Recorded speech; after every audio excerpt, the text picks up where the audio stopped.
Alright, so today we are working on solving trig equations, and more specifically multiple angle equations. So the big difference here compared to previous days is now, beforehand where there might have been like a 2 theta or just a theta in general, and you were solving for that.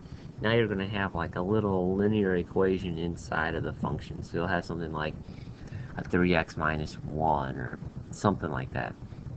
So it's very similar to what we've been doing before, but just like the stuff that we've done before, there's a little extra step you have to add into the end. So here's a process, and we're going to work out this example, this cosine of 3x equals 0, while we're following the steps. So you have to solve it just like what we've been doing. So in this case, we have the cosine of 3x equal to 0. So it's already solved for us. So then you have to set up an equation that represents all the possible solutions. Okay, so what that means is normally we would look on the unit circle, since this is a cosine, see it's a 0, and say, okay, that means 3x has to equal, well, what makes cosine 0? In this case, 90 degrees. And you would have another equation where 3x equals 270. The difference here, however, is that now, when it says you have to set up an equation that represents all possible angles, what that's saying is you have to add this extra part to the end. Plus a 360, I like to use the variable k, some people use n. Either way works.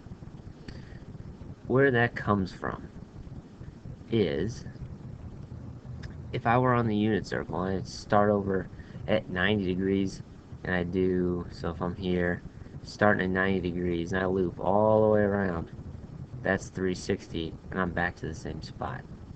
So you have to add this 360 to the end to account for the fact that if I looped all the way around, then I'd be in the same spot and have the same answer. Where people get confused on this is you only have to do this if there is some number other than 1 right there, or if there's something being added to the x on that side. It's the only time you have to do this. Otherwise, you don't have to put the 360k part in there. So here, now what you do is you're just solving like normal. Divide everything by 3. So x will equal 30 plus 120k. The next step, people wonder what's the k for. The k is a counter, meaning we're going to count revolutions or complete circles around the unit circle. So we're going to start with k equals 1 or 0, then k equals 1, k equals 2, and we're going to keep doing this until we get out of our interval. So our interval should be from 0 to 360. So once we get a solution bigger than 360, we stop. So first, I'm looking at, if k equals 0, that means my answer is just x equals 30. It's within this interval, so that's a solution. That's one answer. Number 2, if that equals 1, then I have x equals 30 plus 120k, which equals 150. 150 is within that interval, so that is also a solution. Next, k equals 2. So you have x equals 30 plus 2 times 120, which is 240, which would equal 270. Okay, so then one more. Let's go k equals 3. Like I said, you have to keep doing this until you get out of the interval. Oops, why did I just put 20 there? That doesn't make any sense. X equals 30 plus 360, which is 390. 390 is now with our interval. So from this equation, x would equal 30, 150, and 270. One little hint that's helpful with this, the number of k's you will typically use matches the number next to x. So here, I should have 3 answers because there's a 3 next to the x. That's a pretty good habit, or a pretty good way to tell. All right, so we continue the next one. Add everything by 3. That's 90 plus 120. Okay. So then at k equals 0, x equals 90. At k equals 1, x equals to 10. At k equals 2, let's see, k equals 2. 240 and 90 is 330. So that works. And the next one would be 90 plus 360, which is 450, which does not work. So all my second answers would be 90, 210, and 330.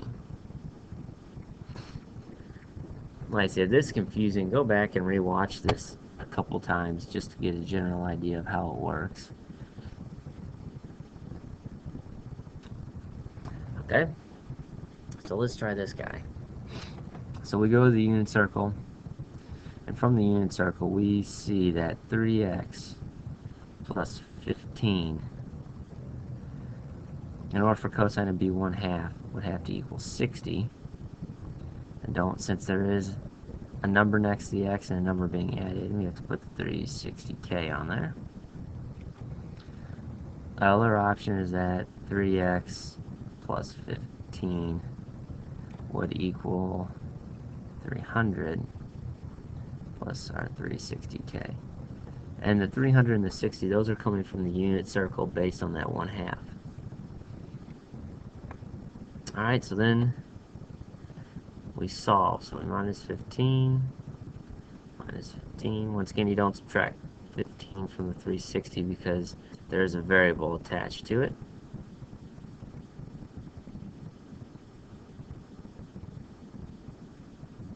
Okay, we divide everything by 3, and x would equal 15 plus 120k.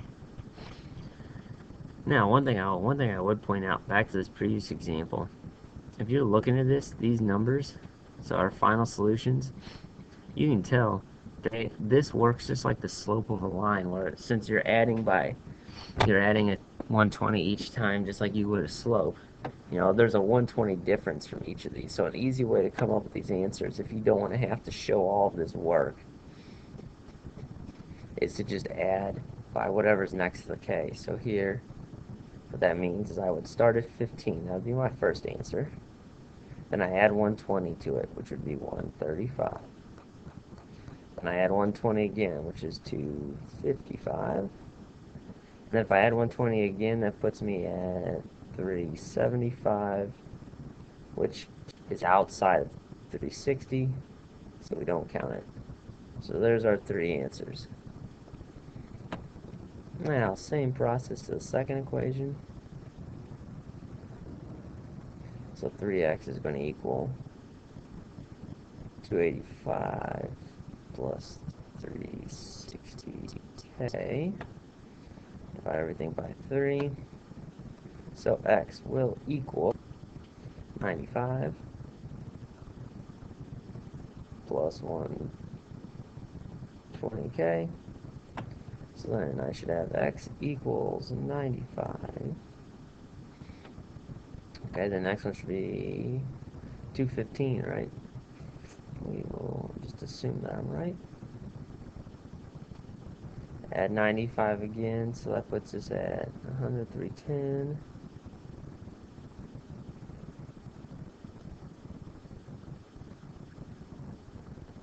Hold on a second. Yep, oops, way off. Add 120, I added the wrong number. So plus 120 plus another 120 is 335. The next one would be 455, which doesn't work. So those are 3.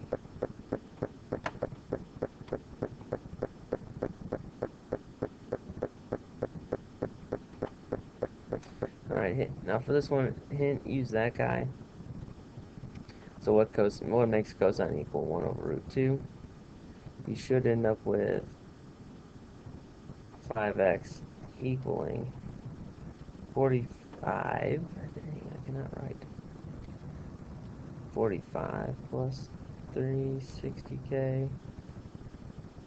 And the other one would be 5x equals 315 plus 360k. Try this one on your own, and then pause the video and I'll work out the answer. Alright, so here are your 10 total solutions for this example. Alright, in this case I'll get you started on this one. Make sure you square root.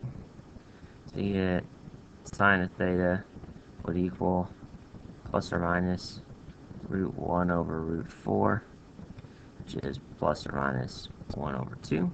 So then try solving this. In this case, it's real simple.